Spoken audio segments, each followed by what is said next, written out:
Good morning, everyone. Good morning. Keith and Melinda here with our YouTube channel, Where's True Love?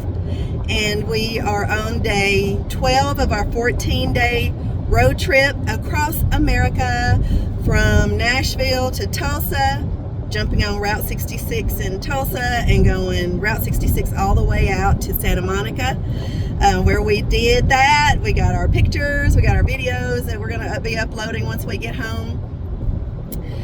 We are backtracking now. We are in Amarillo, Texas, where we spent a little bit of more time here this morning because we wanted to eat at the Big Texan Steakhouse again and get some more of those delicious ribs that we had the other night. We thought about those while we were gone, so we knew that we were going to be stopping here, so we wanted to just leave a little bit later and have lunch there, which we did, and we got lots of leftovers. But we are headed to Fort Smith, Arkansas today, where we'll spend the night. And this trip is in honor, we've done this trip in honor of all the black travelers who weren't able to travel safely during the segregated era. And when we started researching this trip, we thought it was just like the great American road trip, and it was something that everybody had to do once in their life. But researching, we just learned that it wasn't like that for African Americans or black people back during segregated times, back when Route 66 was really functioning before Interstate 40 took over.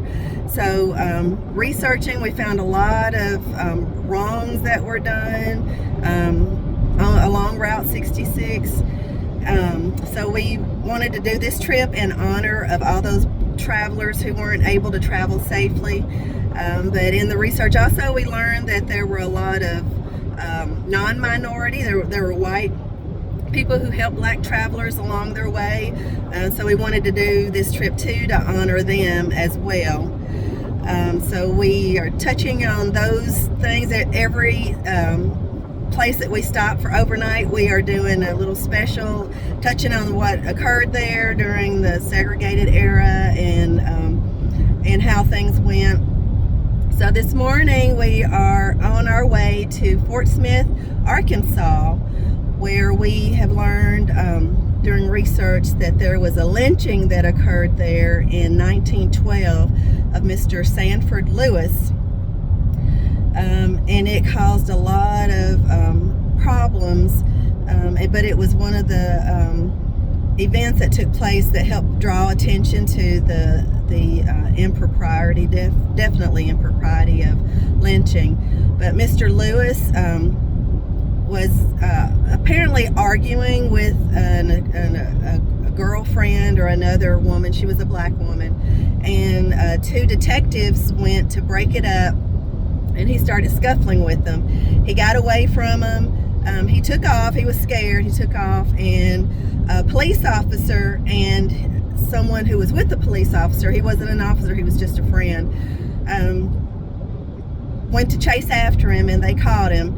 And in the scuffle, a gun went off.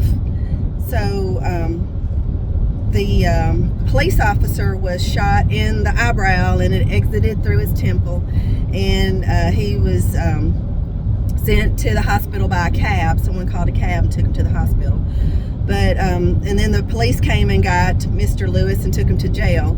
And by the time they got him to jail, word had gotten out that the cop was shot and a black man was involved. So here goes the lynching mob. I guess they're putting two and two together, getting six. There's two men. One, his name was Khan, and the other one, I can't remember who he was. But they organized 400 to 500 men who went to the prison, or went to the jail to try to attempt to get Mr. Lewis out to lynch him, because all they knew was that there was a black man and a cop got shot. So the police chief and the captain, they tried to stop the mob from entering the jail, and the mob just picked up the police chief and just moved him and held him. So the police chief did try to stop him. The other cops did not try to stop them. They were there, but they didn't try to stop them. from getting to Mr. Lewis. And after unsuccessfully battering in the door, they just ripped the bars off the windows and got Mr. Lewis out of the jail cell. He was screaming that he was innocent, that he didn't have a gun, that it was some sort of accident. And the more he tried to profess his innocence, the more they beat him. So they beat him into unconsciousness just to shut him up so he would quit screaming about him being innocent. And they took him and they strung a noose around a trolley pole. One of the men climbed up and put the rope around, and they hoisted him up. He was unconscious. So thank God the man was unconscious, and I'm trying to keep from crying when I read that. Just a second. Okay, I'm back. I think I can go through. So they just kept hoisting him up and just letting him drop in the weight of his body. They just kept doing that until they saw that he was definitely dead. So that's what happened with Mr. Lewis. And in the days that followed, there were several witnesses that came forward, and they came in secret because it wasn't safe for them to talk about it or to go against the white men. Sorry, I thought I was going to be okay.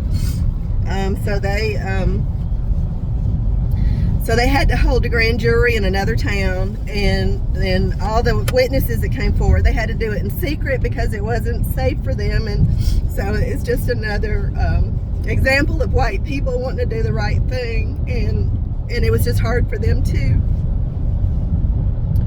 So the trial went on. They found that there was enough evidence to charge the two men and the police officers who didn't do anything. So the result of that was that the police chief and the captain and 9 police officers were fired from their jobs, and they were each fined $100, which was in 1912 was a lot of money. So that's what happened with the police, and they appointed a new police chief to take over. The 2 men that were the leaders of the mob, they were and let me tell you that the information found that the police officer that shot, he died a few days later, but it was determined that his friend actually shot him, and it was accidental, but he never came forward to say, I'm the one who shot him. Mr. Lewis didn't have anything to do with it. So they found him guilty of manslaughter in the death of the police officer, because it was actually his gun that killed the police officer. It wasn't the black man, Mr. Lewis, who killed him. But he didn't come forward to say anything. So the police chief, the captain, 9 police officers were fired. They were each fined $100. The 2 men were charged with murder, first-degree murder of Mr. Lewis for the lynching. And after the jury deliberated for a long time, they came back, and then the 2 men were acquitted. So the prosecutor, he was just so frustrated with everything, so the charges that were involved with the lynching, he just dropped them all, because he said that it's not going to do any good to keep going, because there was not going to be anything done to the 2 men. And it came out just during the same trials that one of the men, he was actually wanted for bank robbery in another city in Arkansas. So he was a criminal. So the criminal led this mob that went and hung an innocent black man just because of a rumor got out that a black man shot. And this just shows how angry and evil some of these people are in the world. They just look for any reason to cause trouble and to cause pain. And I'm from a little small town in Tennessee, and it reminded me of, there was we have a Facebook group that puts out information about our town, and someone reported, he was a news reporter, he reported that an escaped convict was caught, and he put his picture up on the page, and this person had swastikas on his forehead. He had Aryan Nation gang symbols written, tattooed on his nose. He had Southern Brotherhood, which is an Aryan white supremacy group. There were people on there that actually had sympathy for him, and you know, some people were like, you know, how did he think he was ever going to get a job?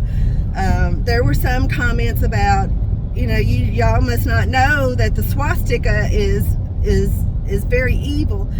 But the amount of people on there saying, y'all be nice, that's somebody's child, y'all don't be nice, you don't know what he's going through. He's a freaking Nazi sympathizer. So he would have been one of the ones equivalent to the bank robber who was leading this mob. So, you know, I just get irritated. A lot of times I think the world has changed, and it has, most of it, but then you still see idiotic people like that who say, y'all just be nice, if you can't say anything nice, don't say anything at all. These are the same people who, when young people get their picture up on there, they make comments like the usual suspect or typical. So, you know, this trip has really taught me that, and researching this trip has really taught me that even back in the day, the segregated days, there were people, good people who helped everybody. People are just people. We're just people. But then you see things like that in the hometown Facebook group with such garbage, and you wonder, how are these people still alive? It's just inherent in them. They've here I go on a rant. This is supposed to be a happy trip and honorable trip, but reading about Mr. Lewis, now that was somebody's child. That was somebody who didn't deserve it. He didn't have freaking swastikas across his forehead.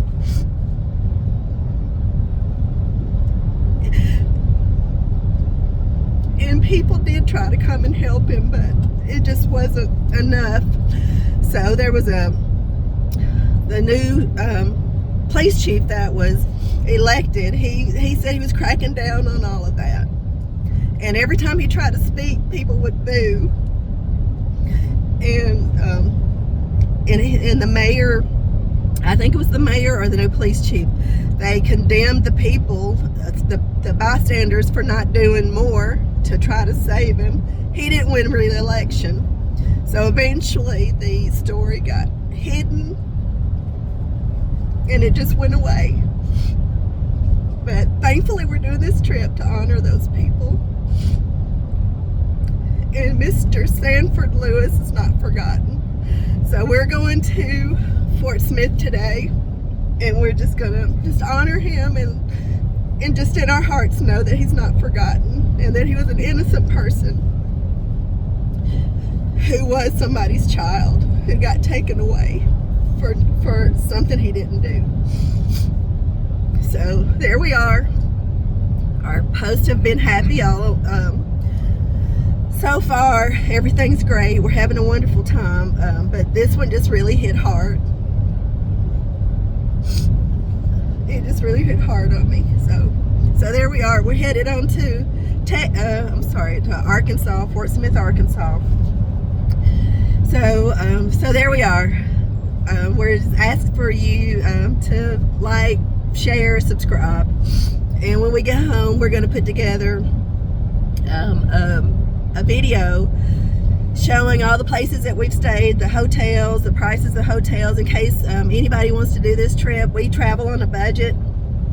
We both work. We're working class people, so we save up to do these trips, and so we understand that budgets are very important, and so we're going to put all these things together. So subscribe so you can make sure that you get notifications when we do these videos, because we're going to be doing that here soon. So we're off to Fort Smith, and then we'll be off to Memphis, where we have another person that we're going to be honoring, Mr. Sputnik Monroe. I can't wait to tell you about him. He was a white wrestler, but we will get to Mr. Sputnik when we get to Memphis. So we're headed to Fort Smith, and we will see you there. Bye.